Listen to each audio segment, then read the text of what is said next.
Okay, तो now we are going to derive the time dependent equation. Time dependent equation. देखिए what you will do, वही classical wave equation. तो classical wave equation आपकी क्या है, मैंने बताया था v square del square psi is equals to del two psi over del t square. ये इक्वेशन लिख दी, पहली equation they the.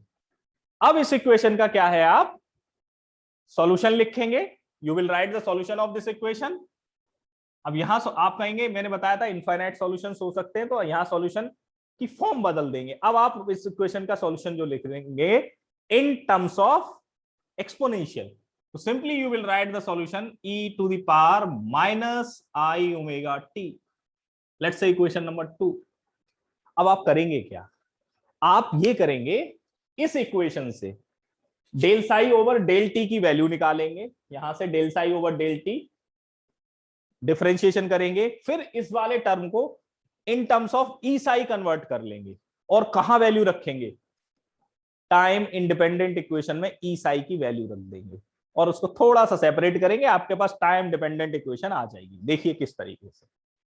Now take the differentiation of equation second. Equation second का डिफरेंशिएशन निकालिए, तो this becomes del psi over del t, simple psi not e to the power x का minus i omega t x into minus का i omega.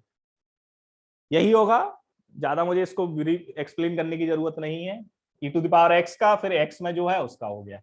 अब आप क्या करिए अब बस अपना, अब सेकंड इक्वेशन से देखिए, इसको साई लिख सकता हूं, इस वाले टर्म को साई लिख देंगे। तो आई ओमेगा को मैं थोड़ा सा चेंज करूंगा, माइनस ओमेगा की वैल्यू रखूंगा 2 पाई न्यू, और इसकी वैल्यू पूरे की क्या है साई, फ्रॉम टू, और ओमेगा क्या है एंगुलर फ्रीक्वेंसी जिसकी वैल्यू है 2 पाई न्यू, ये लिख देंगे। ये del psi over del t की वैल्यू है। अब न्यू को आप लिख सकते हैं in terms of energy. E equals to आपने पढ़ा है एच न्यू, क्या होता है E equals to H nu. तो यहां से देखिए since E equals to H nu, तो न्यू की वैल्यू क्या हो जाएगी E अपॉन एच, इस वाली इक्वेशन में पुट कर देंगे। ये कौन सी में, del two psi over del t. यहां आप न्यू की वैल्यू रख देंगे, तो this becomes del psi over del t equals to minus i 2 pi, nu की वैल्यू आ गई E अपॉन आपका H और साई, ये वैल्यू आ गई आपकी।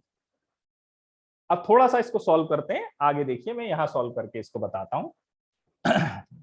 अब आपको क्या चाहिए, मैंने बताया ई साई की वैल्यू, तो ई और साई इधर रखिए, बाकी की चीजों को उधर भेज दीजिए। तो देखिए बाकी की चीजें इधर जाएंगी तो क्या हो जाएगा, एच इधर जाएगा तो मल्टीप्लाई में आ जाएगा एच, 2 पाई और आई नीचे आ जाएंगे विद माइनस साइन, माइनस 2 पाई आई, ये आ गया, ठीक है। माइनस, और इधर आपका बचा सिर्फ ये, और आपका इधर क्या है del psi over del t, और इधर बचा ई साई, ठीक है। ये इक्वेशन आ गई। देखिए अब आगे इसमें क्या करते हैं। अब इसमें क्या है, इस आई को डिनोमिनेटर से हमको हटाना है। आयोटा है ये, आई जो है आयोटा, तो इसकी वैल्यू होती है अंडर रूट में -1। अब अगर मैं आई का ऊपर नीचे इसमें मल्टीप्लाई कर दूं, इस इक्वेशन में आई का ऊपर मल्टीप्लाई और आई का ही नीचे मल्टीप्लाई, तो ऊपर तो आ जाएगा माइनस का आई, और एच अपॉन 2 पाई क्या होता है, एच अपॉन 2 पाई अभी लास्ट लिखा है एच क्रॉस, तो सिंपली ये हो जाएगा एच क्रॉस, और ये नीचे क्या हो जाएगा i square del psi over del t equals to E psi, ये वैल्यू आपके पास आ जाएगी।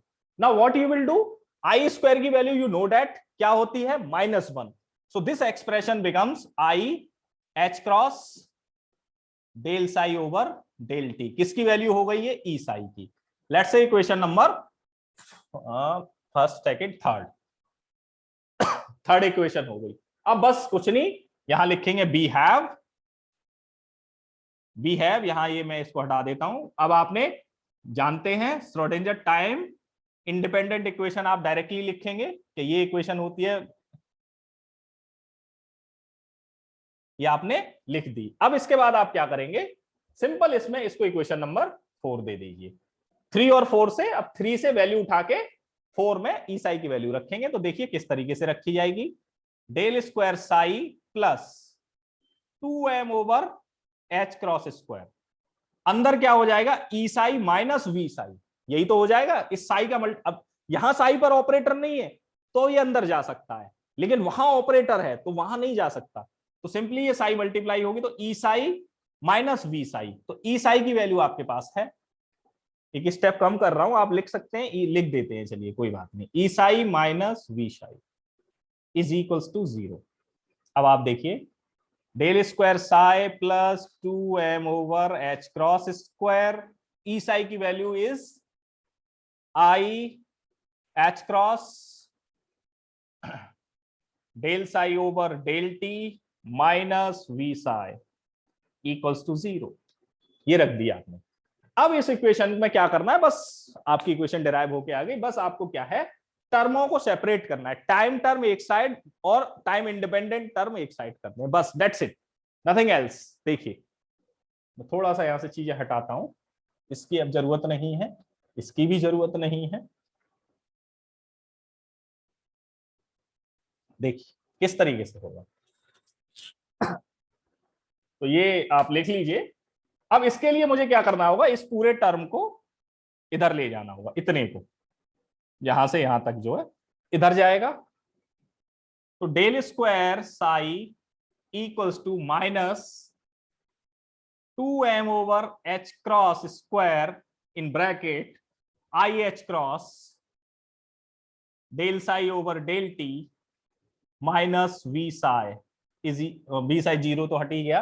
अब आप क्या करिए, इस टर्म को इधर ले आइए, क्योंकि अब ब्रैकेट खोलना है, तो ये इधर आएगा, तो माइनस माइनस साइन लगा लीजिए इधर, minus H cross square over 2m del square psi, ये टर्म हो गया, इक्वल्स टू माइनस माइनस नहीं, ये ऐसे ही रहेगा, i H cross del psi over del t minus V psi, ये आ गया आपके पास।